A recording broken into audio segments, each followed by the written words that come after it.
Buenas noches, una nueva edición de Gran Nuevo Sistema. Entre los comentarios encontrarán el enlace del programa Sin Censura subido a plataformas alternativas en Gran Nuevo Sistema 633. Los textos los encontrarán en reconquistatv.blogspot.com y una vez allí contenidos programas. Todos los videos de YouTube se suben automáticamente a Odysee. En los comentarios está el enlace. Esto es importante porque a veces cuando YouTube le pone privación, datos o levanta un programa, si ese programa estuvo en YouTube una hora, ya fue subido a Odysee. También los encontrarán en los links en el blog en link videos, van a encontrar el enlace. El correo gran sistema hotmail.es parece que lo rehabilitaron, pero sigan comunicándose con los otros dos. El de Gmail y el de ProtonMail. Les recuerdo que yo no puedo leer los comentarios que dejan en Odysee. También les recuerdo que Rumble da como visto solo el programa que se lo ve completamente. Todos los videos también se suben también al canal de Telegram en el Gran Sistema TV. Los que colaboran con el programa solo pueden hacerlo con el Banco Provincia. Vamos a empezar.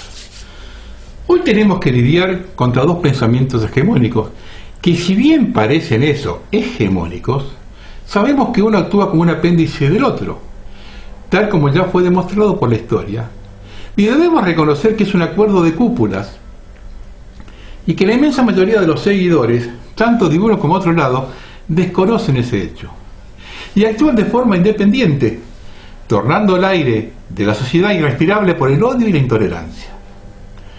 Primero tenemos que descubrir los dogmas cerrados de cada postura y analizarlos. La derecha sigue los siguientes principios inamovibles. Primero, la libertad individual ante todo, aunque se oponga a los intereses del conjunto. Esto no es posible porque convierte a la sociedad en un ente en continuo conflicto social. Esta libertad lleva a destruir el medio ambiente al no aceptar reglas que le pongan un límite. Además, no hay ningún elemento moral que la contenga. La teoría de la oferta y la demanda como base del comercio. Una falacia, puesto que la intervención del hombre modificando las reglas distorsiona absolutamente todo. El pensamiento es que el crecimiento inevitable chorrea a toda la sociedad. Este es el centro de la desigualdad, porque justamente cuando algo chorrea, abajo llegan solamente unas gotas. Dejar todo librado a los mercados, tal como existen hoy, están totalmente distorsionados. Se han convertido en entes netamente especulativos. Los grupos directores nos manejan a su antojo. Además, la absoluta libertad económica divide a la sociedad en grupos de intereses. Respetar a la rajatabla la seguridad jurídica, no importa que la misma afecte los intereses de la sociedad o de la nación misma. Esto es perfectamente atendible cuando los contratos firmados son de buena fe o no fueron impuestos a través de sobornos y coerción. Aceptar una posición dentro del esquema internacional de poder con la mentalidad de una minoría que no sufre los problemas de la mayoría. Reconocer que en el fondo del problema es la educación, pero no aceptar que en situaciones límites ante ello está la salud y la alimentación. Proponer el pluripartidismo cuando es una causa fundamental de la división ideológica de la sociedad, que retarda el crecimiento. Y al no tener ningún partido de mayoría parlamentaria, todo desemboca en pactos mafiosos de toma y daca a espaldas de la ciudadanía. Desconocer la injerencia externa en todos los conflictos que nos han llevado a esta situación. Nada hubiese sido posible sin la colaboración de nuestros dirigentes, pero no podemos obviar que a partir de 1810, desde el imperio del turno, estuvieron coercionándonos para imponernos sus ideas y sus políticas. Y por último, pagar a rajatabla la deuda externa sin revisar una coma, independientemente de quién la haya contraído. Esto debe llevarse a cabo con el hambre de la gente, aunque esa gente no haya disfrutado del endeudamiento. Ahora bien, veamos el pensamiento inconmovible de la izquierda. La distribución de la riqueza sin generar nueva. Nada va en contra de la idiosincrasia del ser humano. Esto solo produce estancamiento, pues corta toda iniciativa. Querer resolver la economía solo con microemprendimientos, muchos de ellos de subsistencia, o pequeñas cooperativas. La economía de crecimiento requiere además de pequeñas y grandes empresas nacionales y grandes multinacionales perfectamente controladas. Plantear la lucha de clases y culpar a los empleadores de todos los males de la sociedad y tener leyes laborales confiscatorias del patrimonio. Esto quita inmovilidad social, que es el verdadero síntoma de una sociedad en crecimiento, y además atemoriza a quienes deben generar trabajo. Basar toda su estrategia en la confrontación permanente, con base en los derechos humanos violados por la última dictadura, sin aceptar que los partidos que más reclaman son los que menos desaparecidos tuvieron y no explican el motivo. Proponer soluciones drásticas al tema de la deuda externa, sin ofrecer más alternativas que emparejar para hacia abajo. Querer tener un Estado protector que se haga cargo de todo, obviando en qué degeneró su burocracia, tanto aquí como en el exterior, y cómo estaban los países socialistas cuando cayó el muro de Berlín. Plantear la intolerancia como sistema y el apriete como método en un país donde no tiene más del 3% de los votos. Generar un odio anticlerical en un país católico y donde conviven otras manifestaciones religiosas de contexto sólido. Creer que el imperialismo es solo de Estados Unidos y desconocer la permanente injerencia de Inglaterra e ignorar que Londres es el centro operativo del terrorismo y sede del poder mundial. Atomizar la sociedad con múltiples reclamos de minorías, muchos de ellos de forma violenta, llevando la situación a la discusión permanente. Veamos ahora las mentiras que dicen cada una de las partes para justificarse. Si no firmamos el acuerdo con los acreedores, seremos como Cuba. En cambio, si lo hacemos, seremos como Europa. La Argentina no es Cuba, y para hacerlo necesitamos que este modelo perdure 100 años para que el 90% sea pobre.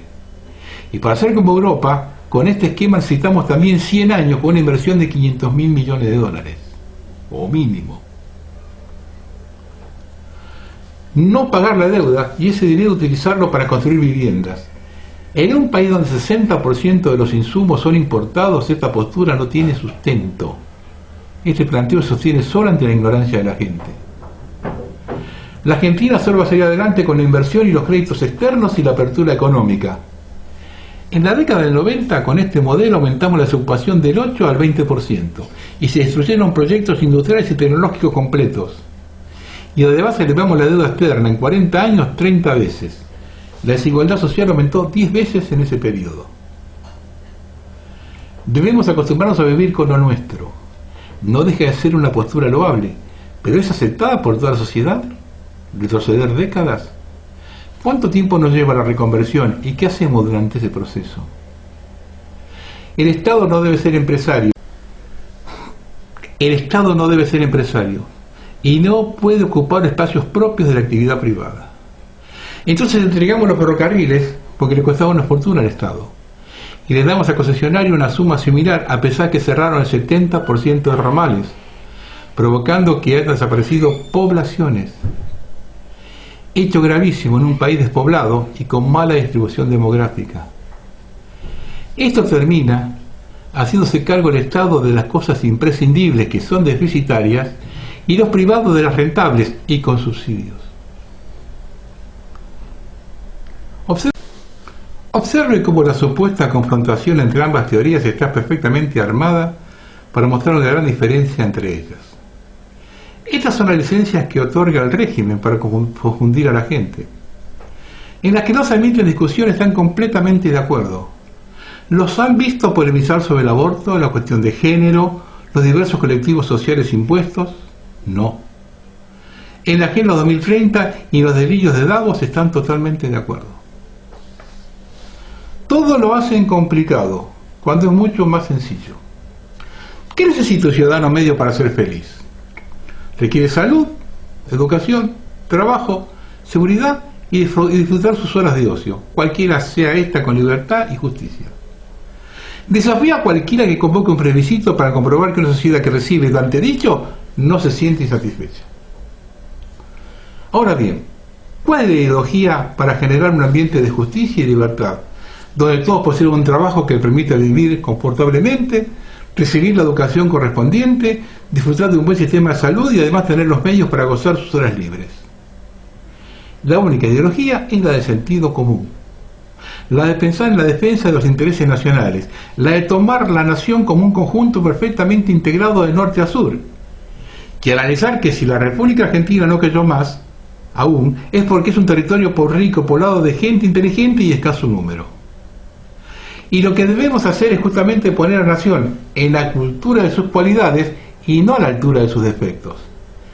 Todos debemos dejar de lado el egocentrismo de que yo tengo razón y quien piensa diferente es mi enemigo, justamente lo opuesto a lo que hace la casta política. Busca seguir revolviendo el pasado, porque no tiene fin y llevan a la sociedad al conflicto permanente. Por eso nuestro país está en decadencia. Por no haber puesto en marcha un plan de desarrollo completo, por lo menos 2 décadas, que tenga como objetivo salir de la economía primaria de los commodities, industrializar el país, terminar con la desocupación, llevar 6 millones de personas de los centros urbanos a los desiertos y tomar posesión del 100% del territorio, unir a todo el país con líneas férreas y canales de navegación, producir el 70% de lo que consumimos, generar trabajo para toda la población, alfabetizarla, darle buena atención médica y libertad para desarrollarse y crecer. Después de esto me estarán tratando de correr el zurdo, porque todos están cerrados en lo que creen que es la verdad, y piensan que deliro cuando manifiesto que uno es apéndice de otro. Y la única verdad es la que lleva a un pueblo a estar satisfecho y vivir en libertad. La historia hay que estudiarla para evitar que se repita. Una nación va quemando etapas en el camino a su destino. Cada etapa consume vidas inocentes, traumas sociales. Quemar esas etapas significa aprender de ellas, determinar sus causas y efectos. No cerrar esas heridas es condenar a una sociedad al conflicto permanente. Es la demostración cabal de la incapacidad de un pueblo para aprender las consecuencias de los distintos procesos y la ineptitud para generar nuevas ideas. Nadie que viva en el pasado ingresa al futuro, ni siquiera puede sostener el presente. Lo que hace una sociedad es analizar cómo pudo generar individuos de la calaña que produjo, no solamente en la calidad, sino en la cantidad. En un país donde convivieron pacíficamente durante décadas ciudadanos de diferentes credos y razas, ¿en qué momento se generó tanto odio como para que se cometa un atentado donde muere indiscriminadamente gente inocente o se acribilla a balazos a su señor porque viste el uniforme? ¿Quién instruyó a quienes torturaban y violaban a las mujeres embarazadas y le regalaban a sus hijos? ¿Y todo para qué? Para que el poder internacional se quedara con todo. No echemos la culpa a nadie. Nosotros generamos nuestro propio destino, no pensando y aceptando lo que nos imponen sin discernir absolutamente nada. Si cada 4 años vamos a ejercer la revancha, no solo no salimos más, sino que vamos directo a un baño de sangre. ¿O estás seguro que el que asuma en diciembre no va a buscar la revancha? Basta de en las redes sociales hoy para comprobarlo. Las redes sociales hoy son destellos de veneno. Están todos jugando al borde de la Santa Bárbara. Y cuando sostengo que Javier Milei es el candidato inventado por el sistema, es la simbiosis de los dos sistemas. Piensa por derecha y opera como la izquierda. No se puede dialogar con él. Grita, agrede, descalifica, al igual que cualquier zurdo. Y para los jóvenes, sin participación, es el macho que viene a romper el conflicto generacional. Está perfectamente armado por donde se lo mire. ¿Hasta cuándo vamos a seguir ignorando la historia y no aprender de ella? ¿Cuál es el límite de sangre que estamos dispuestos a entregar? ¿Cuántos más de nuestros hijos vamos a ofrendar? Ninguna nación sale adelante sobre la base del odio y la revancha, como tampoco crece sin independencia de criterio. Los argentinos nos encontramos ante la encrucijada final. O nos ponemos codo a codo con los dientes apretados a pelear nuestro futuro, o seguiremos litigando en el pasado, hasta enterrar a nuestros muertos para luego profanar sus tumbas. Por si alguno todavía no lo entiende, le dejo las palabras de Jordan Maxwell. Nada en este mundo opera como tú crees. Los bancos no prestan dinero. Los gobiernos no te protegen. La policía no está para servirte. Las instituciones educativas y colegios y universidades no te educan. La superestructura completa del mundo occidental es una combinación brillante de esquemas planeados y armados para dirigir las mentes de las personas de tal manera que sirvan a sus amos.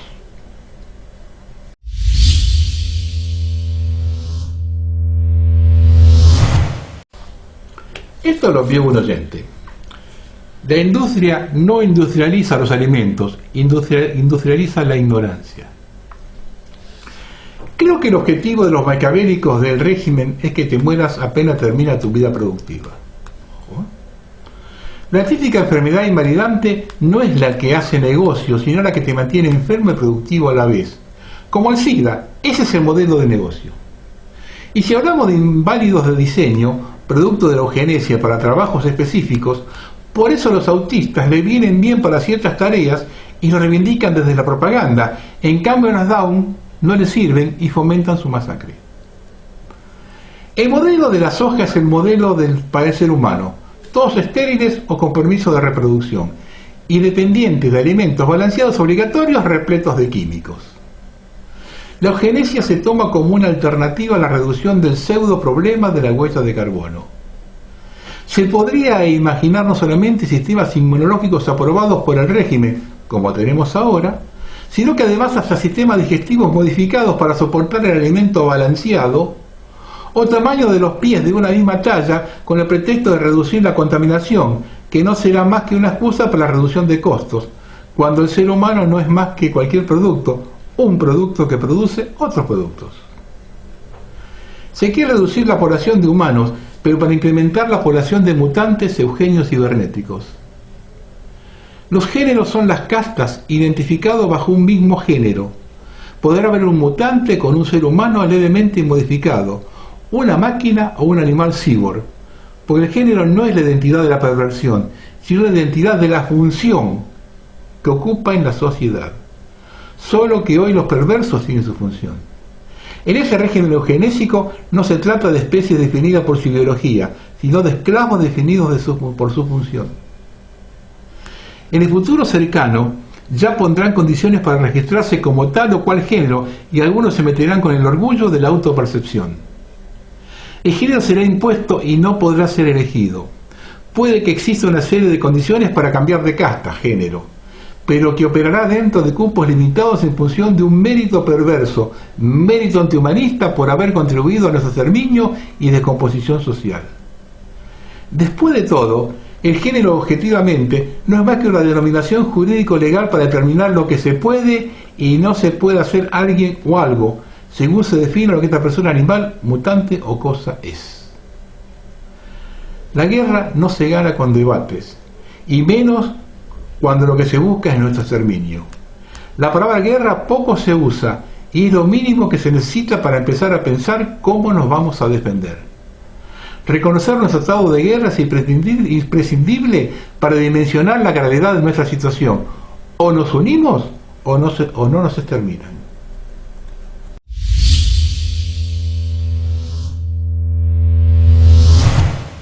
Esto lo escribió Juan Carlos Quiroga, el ADN argentino.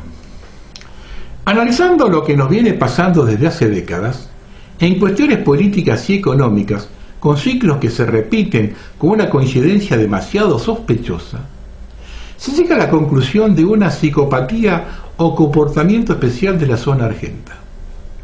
Un comportamiento que parece estar condicionado por varios factores, entre históricos y generacionales, sobre todo por quienes eran foráneos de estas tierras, no el mestizaje nativo. También hay ciertos acontecimientos socialmente catastróficos que provocaron una conducta social parasitaria en beneficio de grandes compañías internacionales que pueden parecer concatenadas con alguna planificación, pero responden a las circunstancias comerciales de la época que ocurrieron. Por supuesto que el movimiento comercial que detona la consecuencia de un comportamiento social responde a una idea de comercio preconcebida desde hace mucho tiempo por otro grupo social que miraba sin escrúpulos esos territorios. La Guerra de Triple Alianza, por coincidencia, se desarrolla entre los negociados de comercio de ultramar de todas las materias primas de Sudamérica, que buscaban mantener la precariedad del territorio y que una fundición metalífera ponía en peligro, que tuvo como parte de sus consecuencias la destrucción de ese alto horno. Al igual que el comercio de petróleo y del azúcar, que no parecen tener relación, pero la destrucción de los ingenios azucareros por cuestiones económicos políticas desembocó en agrandar el conurbano bonaerense, modificando el comportamiento social de una región puramente obrera. Cuando el aglomerado de la población induce a una nueva conformación económico-política, viene aparejado con un nuevo tipo de negociados y nuevos intereses en el comercio. No por algo planificado, o sí, pero siempre quien tiene el poder mayor de comercialización impone sus condiciones, a veces sin ser protagonistas. Por eso es que la condición psicosocial de los argentinos nos condujo a esta actualidad de tener más de la mitad del territorio despoblado y el 40% de la población amontonada cerca del puerto, con la educación correspondiente a esa distribución demográfica. Si comparamos el territorio de nuestros países vecinos y su distribución poblacional, nos daremos cuenta que nos quedamos en la zona central, desaprovechando las condiciones energéticas y económicas de la región sur y norte, principalmente la primera, y no por el petróleo. Si hacemos una revisión histórica concienzuda del mapa social político de la Argentina, nos daremos cuenta que el país se termina de conformar en 1866, durante la presidencia de Bartolomé Mitre. Un país agroganadero, época en que su principal materia prima era el cuero vacuno. Ya no existía la ruta naviera del Pacífico española, entonces dependía de la salida por el monopólico puerto de Buenos Aires. La emancipación sudamericana le dio la posibilidad al comercio internacional de especular con tratados por regiones, y las guerras le dieron más deudores de suculentos empréstitos, pudiendo imponer condiciones de comercio que les favorecieran. Todo negocio. Las regiones, al tener enemistades y verse obligadas a una sola salida comercial, comenzaron a adaptarse socialmente a estas circunstancias. Los poblados y ciudades fueron adaptando a las comunidades a la ruta del comercio, creando una psicología social y política particular de este movimiento. Tal cual sucede en la actualidad, porque todavía somos un reflejo de estos tratados económicos, implícitos o no. Muchos de los que estamos hoy en esta era moderna y tecnológica tuvimos bisabuelos que nacieron entre 1800 y 1900. O sea, que apenas tenemos 3 generaciones de argentinos nativos, con la misma tradición familiar, política y económica. Está en nuestro ADN el comercio por el puerto de Buenos Aires. Así tengamos otras alternativas, y mientras demos esa facilidad de inoperancia multicomercial, nos van a seguir proponiendo tener ganancias con lo mismo que hacemos siempre. La cultura educativa seguirá promoviendo cursos y carreras que tengan esta continuidad, y nuestros representantes, educados bajo esta condición, nos propondrán desarrollar las políticas que sigan esta corriente comercial. Pues al fin y al cabo, es tratar de conseguir el mejor confort productivo de acuerdo a lo que disponemos y conocemos. En épocas de minería, carne, cueros, granos, ferrocarriles y flotas mercantes extranjeras, el comercio y la política se mancomunaron para mantener el mejor flujo comercial en las primeras generaciones. Con la industrialización y el crecimiento de ciudades, muchos grupos no necesitaron estar en el trabajo bruto, se sostuvieron y crecieron aprovechando el intercambio financiero de las ciudades mercantes. Esta cualidad de vivir en comunidades comerciales hicieron disminuir la mano de obra humana en sus orígenes, y paulatinamente nos acostumbraron al derroche de lo que las generaciones anteriores habían logrado. Varios ciclos tuvo Argentina de estos picos de derroche de lo logrado.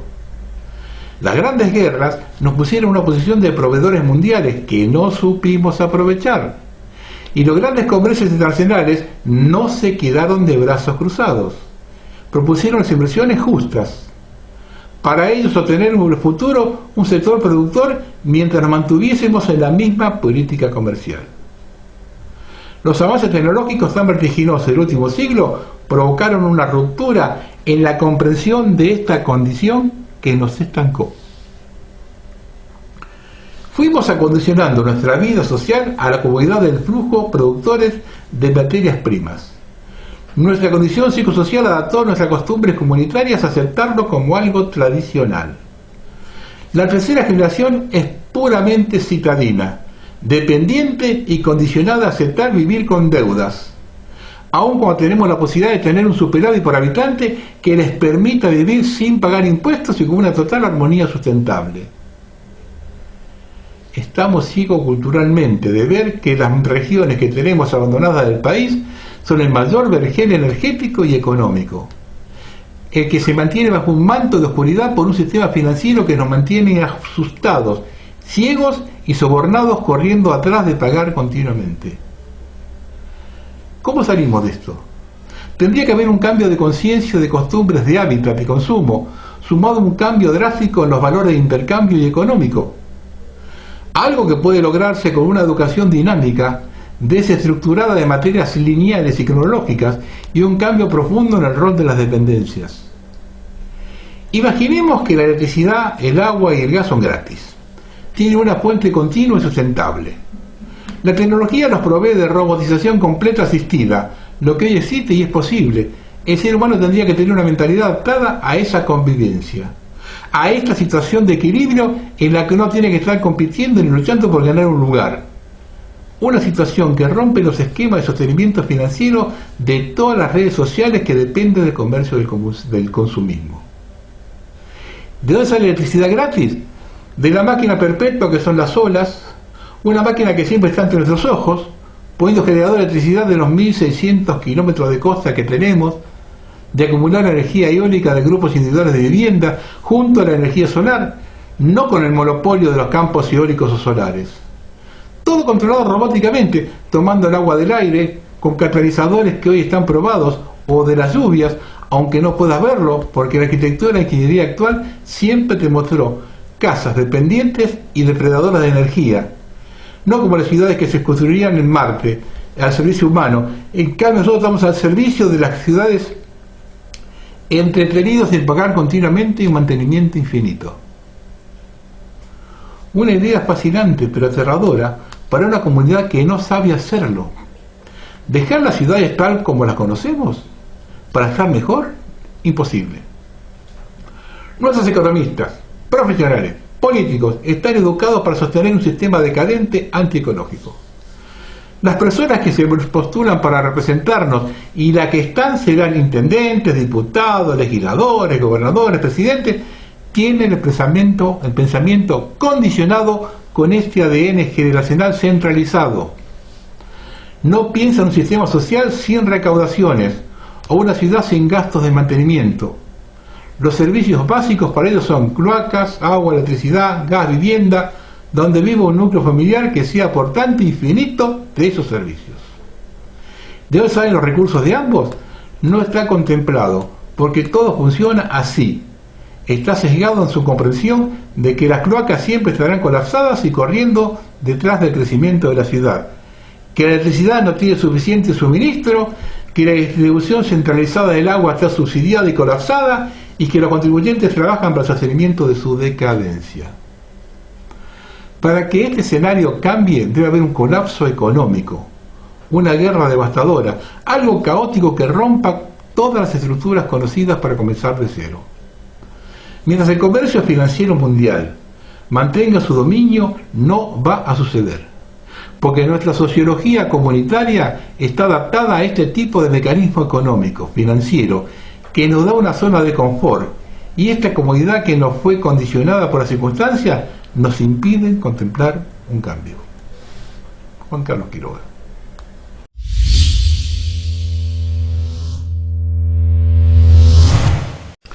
¿Comenzó la guerra atómica? Vale la pena señalar que en las redes sociales ucranianas se están difundiendo informes de pánico de que durante la detonación de un depósito de municiones en Skelensky, un gran lote de municiones de tanques británicos con uranio empobrecido y que recientemente se trajo a Ucrania junto con misiles Storm Shadow, también fue destruido. Como resultado de una gran explosión, partículas de uranio empobrecido podrían dispersarse en el territorio de la región de Skelensky, lo que, teniendo en cuenta la experiencia de Yugoslavia e Irak, podría provocar un brote de cáncer a mediano plazo. Esa es la explosión que yo pasé en el programa anterior. Ya hay informes de que el fondo de radiación supuestamente ha aumentado en Skelensky, Esperemos la conspiración real. Ya se están evacuando los niños de la región. Los rusos volaron un depósito de munición de uranio británicos en Ucrania. Bien, ¿no? Cáncer para todos. Operó como una bomba sucia. ¿De quién es la culpa? La nube radiactiva se desplaza desde Ucrania sobre Polonia hacia Europa Central. Así lo señaló el sábado el jefe del Consejo de Seguridad de Rusia. Un depósito de municiones fue volado en el oeste de Ucrania el sábado pasado. No mucho después, las primeras estaciones de medición dieron la alarma en Polonia. Actualmente no se puede medir una reactividad elevada en Alemania. CNTX Cosmic.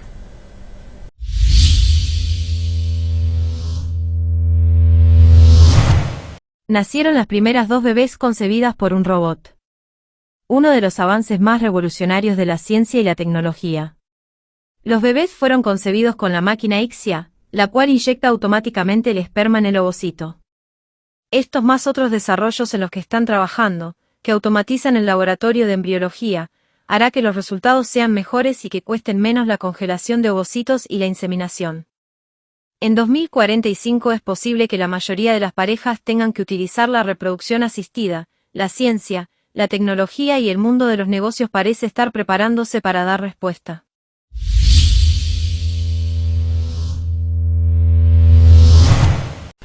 Esto lo publicó semana.com.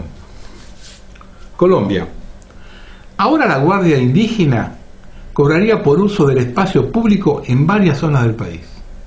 Se han declarado autoridad civil. Miembros del Consejo Regional Indígena del Cauca estarían cobrando a ciudadanos por acceder a algunos espacios públicos. Desde hace poco menos de un año, los indígenas se creen dueños de todo, desde las vías, los ríos, las tierras, los cultivos y de las prácticas comunitarias. Son una organización mandamás y superpoderosa, dice Argemiro San Clemente, un empresario de Popayán.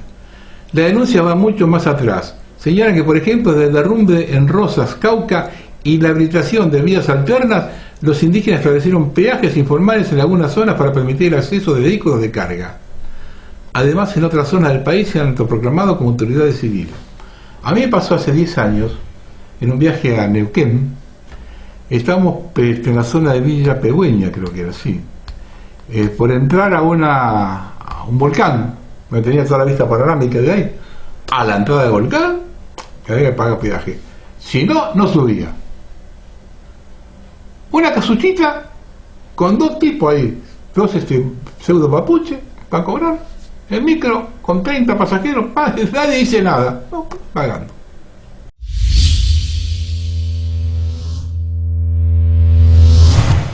Algunas apostillas un siglo maravilloso. Australia introduce el crédito social para acceder a Internet a través de su identificación digital. Los ciudadanos necesitan 100 puntos de identificación para usar redes sociales.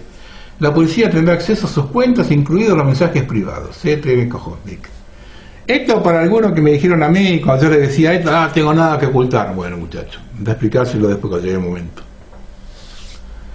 Más de 3,5 millones de personas se manifestaron el viernes en toda Francia contra el golpe de fuerza de Macron de aprobar la reforma de las pensiones. Muchachitos, el futuro ya llegó. ¿Qué van a hacer? Consumer Electric Show presentó la máquina que prepara 300 pizzas en 1 hora y solo requiere un empleado. A prepararse, muchachos. Thank you, Mr. Chairman. Panelists, let me just go right down the line real fast. What % of our atmosphere is CO2? Take your best guess. You don't have to be accurate. All down the line. Repeat that question. What % of our atmosphere is CO2, carbon dioxide? Wild guess. It's okay. I'll bite 5%. 5? I'll just follow you then. We'll go 7. That's my favorite number. I'll see their 5 and suggest that we know that transportation causes 49% of CO2, so that's why we're all working on energy transition. All right. So what number do you think it is? 5. 5? How about you? I didn't hear you, Mr. Dreher. 7. 7. Did you have one, Mr. Boyd? So we got a 5, 7, This Price is Right. 8. I'm going to Okay. get the high end. All right. Well, I appreciate that, and I don't mean to put you on ice. I ask a lot of people that because all we hear is climate change, CO2, CO2. I heard a couple of you on the panel saying you're looking to change your vehicles to electric, even though we don't have the electric grid. And me as a farmer, I wouldn't be real happy about running out and replacing $300,000, $500,000, $1 million pieces of equipment because someone wants it to be electric. The answer is 0.04%. Not 1%, not 0.5%. It's 0.04%, and it's gone up from 0.03 over the last couple decades. This is what we're being all contorted into doing, is this tiny change in CO2. If we get below 0.02, plant life starts dying off.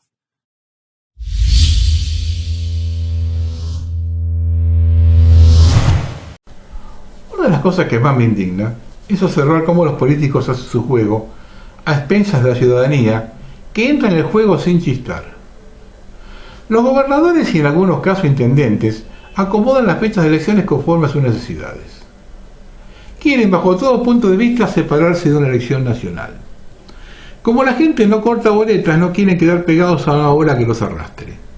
Así mandan a la gente a votar 4 o 6 veces al año sin problema. Con el tema de las PASO es algo similar. Antes todos los partidos celebraban su interna. Hoy metieron a todos los ciudadanos en la misma. Por otro lado, los partidos minoritarios suelen quedarse sin dinero para la elección nacional. Esto le pasó a Espera en 2021 y tuvo que arreglar con Larreta, que tiene mucho dinero del gobierno de la ciudad, es decir, de los 3 millones de porteños. Para nuestros gobernantes, en esto son todos iguales. El presupuesto del distrito les pertenece y lo ponen a su servicio. Y la gente contenta, porque de ese modo se celebra la fiesta de la democracia. Esta democracia que hace 40 años dijo Alfonsín que con ella se come, se educa y se vive. Hoy vemos que fue la gran mentira que la gente aún cree. A pesar de todo, hay una pequeña reacción. El voto en blanco salió segundo en Tierra del Fuego y las desconcertadas fuerzas locales intentan explicarlo en sólida cifra. Dirigentes oficialistas y opositores se atribuyen el altísimo porcentaje en torno a los 20 puntos a la complejidad del sistema. Vamos a ver qué pasa en la elección nacional, porque ahí es donde se ponen los porotos arriba de la mesa. Si en la elección nacional hay entre abstención o voto en blanco alto, vamos a decir. Si no, yo no lo creo. Los esquemas mentales de la población determinan más que ningún sistema de inteligencia, de armas o de propaganda, lo que sostiene a cualquier régimen. La resignación de la población es imprescindible para que abandonen la política y adopten el maquiavelismo. Así las instituciones se subordinan al poder en lugar de al bien común. Y vean lo que nos limita a veces está en nuestra mente. Vean este pequeño video y analícenlo. Buenas noches.